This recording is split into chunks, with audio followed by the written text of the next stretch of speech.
বিসমিল্লাহির রহমানির রহিম। সুপ্রিয় শিক্ষার্থীবৃন্দ, আশা করি তোমরা সবাই ভালো আছো। অনলাইন ভিত্তিক ক্লাসে তোমাদেরকে স্বাগত জানাচ্ছি। আমি মোহাম্মদ আব্দুস সবুর, ফজিলাতুন্নেসা মহিলা কলেজ, সমাজ বিজ্ঞান বিভাগ, নাভারুন শাসা যশোর। আজকের ক্লাসের আলোচ্য বিষয় সমাজ বিজ্ঞান প্রথম পত্র, অধ্যায় নাম্বার ৪। আলোচ্য বিষয় হচ্ছে সমাজ বিজ্ঞানের মৌল প্রত্যয়, সংস্কৃতি ও সভ্যতার ধারণা, সংস্কৃতি ও সভ্যতার পারস্পরিক সম্পর্ক। তাহলে আমরা প্রথমে জেনে নেই সংস্কৃতি কাকে বলে। যদি আমরা সংস্কৃতির সংজ্ঞাটা ভালোভাবে বুঝতে পারি, তাহলে সংস্কৃতি সম্পর্কে এবং সভ্যতা সম্পর্কে আমরা সুস্পষ্ট ধারণা লাভ করতে পারব। সংস্কৃতি প্রত্যয়টি পরিধি অনেক ব্যাপক। আমরা এক কথায় বলতে পারি, আমরা যা তাই আমাদের সংস্কৃতি। কিন্তু এর বাইরেও সংস্কৃতি সম্পর্কে আমরা ধারণা লাভ করতে পারি। সংস্কৃতির ইংরেজি প্রতিশব্দ হচ্ছে কালচার। বাংলায় একে কৃষ্টি বলা হয়, যার অর্থ হচ্ছে কর্ষণ বা চাষ করা। অর্থাৎ আমরা বলতে পারি মানুষের পুরো জীবনটা নিয়েই আলোচনা করা হচ্ছে সংস্কৃতি। কারণ সংস্কৃতির বাইরে কোনো মানুষ সমাজে বসবাস করতে পারে না। ইংরেজি সাহিত্যে সর্বপ্রথম ফ্রান্সিস বেকন 19 শতকে কালচার শব্দটি ব্যবহার করেন। এটি দুই অর্থে ব্যবহার করা যায়। একটা হচ্ছে ক্ষুদ্রতর, আর হচ্ছে বৃহৎ। ক্ষুদ্রতর অর্থে সংস্কৃতি বলতে আমরা বুঝি মার্জিত রুচি বা অভ্যাসজনিত উৎকর্ষ। নৃবিজ্ঞানীগণ সংস্কৃতিকে ব্যাপক অর্থে ব্যবহার করেন। তাদের মতে আমাদের জীবনের সব দিকগুলোই সংস্কৃতির অন্তর্ভুক্ত। জ্ঞান, বিশ্বাস, কলা, নৈতিকতা, রীতিনীতি, মানুষের মার্জিত বিভিন্ন অভ্যাসই হচ্ছে সংস্কৃতির অন্তর্ভুক্ত। অতএব আমরা বলতে পারি, মানুষ তার অস্তিত্ব রক্ষা থেকে শুরু করে দৈনন্দিন প্রয়োজন মেটাতে যা কিছু সৃষ্টি করছে, সেসবের সম্মিলিত রূপই হচ্ছে সংস্কৃতি। অর্থাৎ সমাজে আমরা বসবাস করতে গিয়ে আমাদের নীতি, নৈতিকতা, আমাদের অভ্যাস, রুচি, এইগুলোই হচ্ছে সমষ্টিগত রূপে হচ্ছে কি সংস্কৃতি। আর সংস্কৃতি মানুষ সামাজিক উত্তরাধিকারের মাধ্যমে এক প্রজন্ম থেকে আর এক প্রজন্মে বা এক যুগ থেকে আর এক যুগে প্রবাহিত করে থাকে। যেমন আমরা বলতে পারি যে কথা বলা কিন্তু সংস্কৃতির অন্তর্ভুক্ত। সেটা কেমন? সেটা হচ্ছে যে আমরা যদি আমাদের পরিবারের থেকে শুরু করি, তাহলে আমরা দেখতে পাবো সেখানে আমরা যেভাবে কথা বলি বা যেভাবে আমাদের পরিবার আমাদেরকে কথা বলা শেখায়, আমরা কিন্তু আমাদের পরিবারের বাইরে যেও কিন্তু আমরা সেই কথাগুলো সেভাবে মানুষের সাথে বলে থাকি। মানব সংস্কৃতি এক যুগ থেকে আরেক যুগে কিন্তু প্রবাহিত হয়। যেমন আমরা যদি বলি গান গাওয়া, এটা কিন্তু একটা সংস্কৃতির অন্তর্ভুক্ত।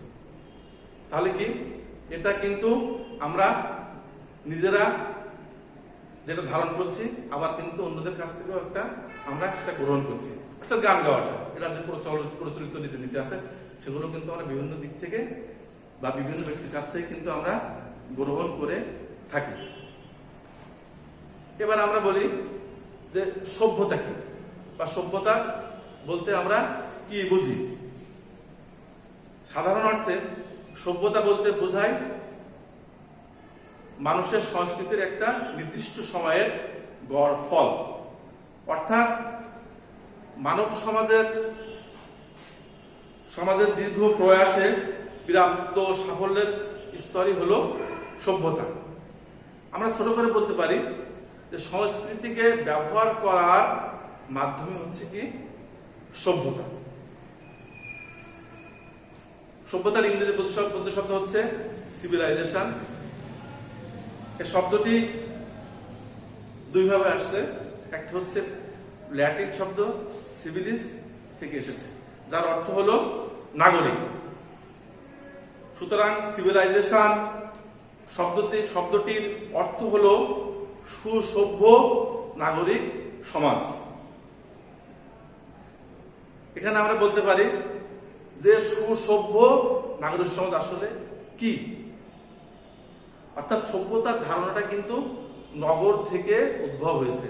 অর্থাৎ যখন থেকে নগর রাষ্ট্রের আবির্ভাব হয়েছে তখন থেকে কিন্তু মানুষ এই সভ্যতা শব্দটিকে ব্যবহার করছে। কি জন্যে? তাদের সংস্কৃতিকে এক সভ্যতা থেকে আরেকটা সভ্যতায় নিয়ে যাওয়ার জন্য। তাহলে আমরা এখানে বলতে পারি যে আমাদের সংস্কৃতি হলো আমরা যা তাই, এবং আমরা যা ব্যবহার করি তাই হলো আমাদের সভ্যতা। অতএব বলা যায় সভ্যতা হলো সংস্কৃতির অধিকতর জটিল এবং অগ্রগতির ফল, যা বংশ পরম্পরায় লাভ করা যায়। নগরের বিকাশের সাথে সাথে সভ্যতারও বিকাশ ঘটে, এবং নগরের ধ্বংসের সাথে সাথে সভ্যতাও ধ্বংসপ্রাপ্ত হয়। যেমন আমরা বিভিন্ন সভ্যতার কথা বলতে পারি, মায়া সভ্যতা, মিশরীয় সভ্যতা, অর্থাৎ এরকম অনেক সভ্যতা আছে। সিন্ধু সভ্যতা, এই সভ্যতাগুলো যখন বিলুপ্ত হয়ে গেছে তাদের যে আচার আচরণ সেগুলো কিন্তু সেখানে কিন্তু পরিসমাপ্তি ঘটছে। তাহলে আমরা এবার আসি যে সংস্কৃতি ও সভ্যতার পারস্পরিক সম্পর্ক। মানুষের ভাবধারা, বিশ্বাস, নীতিবোধ, আইন, ভাষা এবং মানুষের ব্যবহৃত হাতিয়ার ও যন্ত্রপাতি, এমনকি বেঁচে থাকার জন্য মানুষ যেসব কৌশল অবলম্বন করে সেসবের সমষ্টি হলো মানুষের সংস্কৃতি। আর মানুষ যখন তার কলা কৌশল কিংবা নিজস্ব প্রচেষ্টা দ্বারা এবং প্রয়োজনে বিজ্ঞানের সাহায্য নিয়ে একটি সামগ্রিক সমাজ জীবন গড়ে তোলে, তখন তার বাহ্যিক বস্তুগত প্রতিফলনকে সভ্যতা বলা হয়। যেমন আমরা বলতে পারি যে একটা ডাস্টার, এই ডাস্টারটা যে তৈরি করছে, যার ব্রেনে প্রথমে আসছে, সেই চিন্তা চেতনা কিন্তু আমরা বলছি সংস্কৃতি। কিন্তু এটাকে যখন আমরা বস্তুগতভাবে দেখাতে পাচ্ছি যে এটা একটা ডাস্টার, তখন কিন্তু আমরা এটাকে সভ্যতা বলছি। অর্থাৎ সংস্কৃতিকে উপস্থাপন করার মাধ্যম হচ্ছে কি সভ্যতা। সংস্কৃতি ও সভ্যতার মাঝে যেমন ঘনিষ্ঠ সম্পর্ক রয়েছে, তেমনি এদের মাঝে কতিপয় সুস্পষ্ট পার্থক্য আছে। সংস্কৃতি ও সভ্যতার সম্পর্ক বুঝতে হলে আমাদের প্রথম উভয়ের পার্থক্য জানতে হবে। কারণ আমরা কোনো জিনিস সম্পর্কে যদি না জানি তাহলে কিন্তু তার বৈশিষ্ট্যগুলো আমরা বুঝতে পারবো না। ইভেন মানুষ হতে পারে যে একটা মানুষকে আমরা দেখি, সে যাচ্ছে, চলাফেরা করছে, কিন্তু যদি তার সাথে আমি না মিশি, তাকে যদি আমি না জানি, তাহলে তার বৈশিষ্ট্য আমি কিভাবে লিখবো? আমি তার সম্পর্কে কিভাবে জানবো? এই জন্য কি হচ্ছে, আগে আমাদেরকে উভয়ে, এবং সে দুইটা মানুষ হতে পারে, যে দুইজনের সঙ্গে আমি কম্পেয়ার করি, তাহলে কি করতে হবে, দুইজনের সম্পর্কে আমাকে আগে জানতে হবে।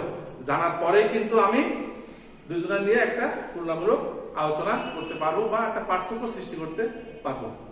তেমনি ভাবে সংস্কৃতি ও সভ্যতা আমরা যদি ভালোভাবে জানতে পারি, তাহলে কিন্তু আমরা পার্থক্য তৈরি করতে পারবো বা পারস্পরিক সম্পর্ক আমরা বলতে পারবো, বুঝতে পারবো। তাহলে আমরা একটু আলোচনা করি যে সংস্কৃতি হলো মানুষের অবস্তুগত সৃষ্টি, যেমন দক্ষতা, জ্ঞান, বিশ্বাস, ধ্যান ধারণা ইত্যাদি। আমি একটু আগে যে রাষ্ট্রের কথাটা বলছিলাম, এটার সাথে কিন্তু সেটা মিলে যায়। তোমরা একটু খেয়াল করলে বুঝতে পারবে যে দুটাই কিন্তু একই। সভ্যতা হলো কি, মানুষের বস্তুগত সৃষ্টি। কারণ এই যে বস্তুগত গাছটা আমি যেটা বলছিলাম, তাহলে আমরা কিন্তু এটা বস্তুগত মানে সেটা ধরা যাচ্ছে, তাই না, দেখা যাচ্ছে।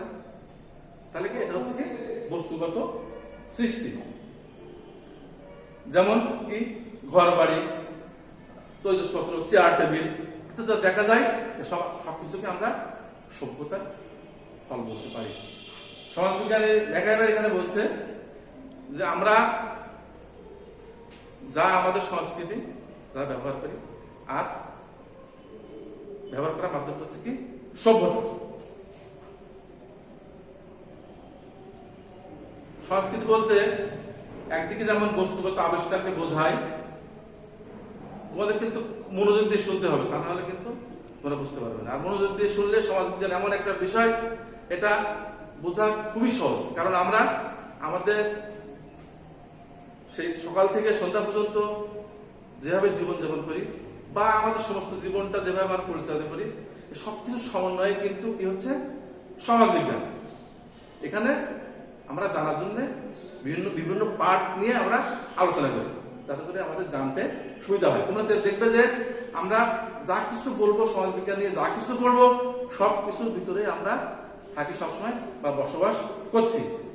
তাহলে কি সংস্কৃতি বলতে একদিকে যেমন বস্তুগত আবিষ্কারকে বোঝায়, তেমনি অন্যদিকে বস্তুগত আবিষ্কারের পিছনে ক্রিয়াশীল চিন্তা ভাবনা। অর্থাৎ আমরা যে বস্তুটাকে সৃষ্টি করছি, তার জন্য যে চিন্তা ভাবনাটা আমাদের করতে হয়, অর্থাৎ চিন্তা ভাবনাকে কাজে পরিণত করতে হয়, সেটা হচ্ছে কি সভ্যতা। এবং এই ক্রিয়াশীল চিন্তা ভাবনা সংক্রান্ত জ্ঞানকে আমরা সভ্যতা বলতে পারি। আমরা এখান থেকে বুঝতে পারি যে সংস্কৃতিকে স্পষ্টত দুই ভাগে ভাগ করা যায়। তোমরা একটু খেয়াল করবে, সংস্কৃতি কিন্তু আমরা দুই ভাগে ভাগ করতে পারছি। তোমরা আমি একটু যেটা বললাম সেটা তোমরা খেয়াল করো। যেমন কি বস্তুগত সংস্কৃতি এবং অবস্তুগত সংস্কৃতি। পক্ষান্তরে সভ্যতার কোনো শ্রেণী বিভাগ করা যায় না। এবার আসলে সংস্কৃতি উন্নতি বা মানকে সর্বক্ষেত্রে পরিমাপ করা যায় না।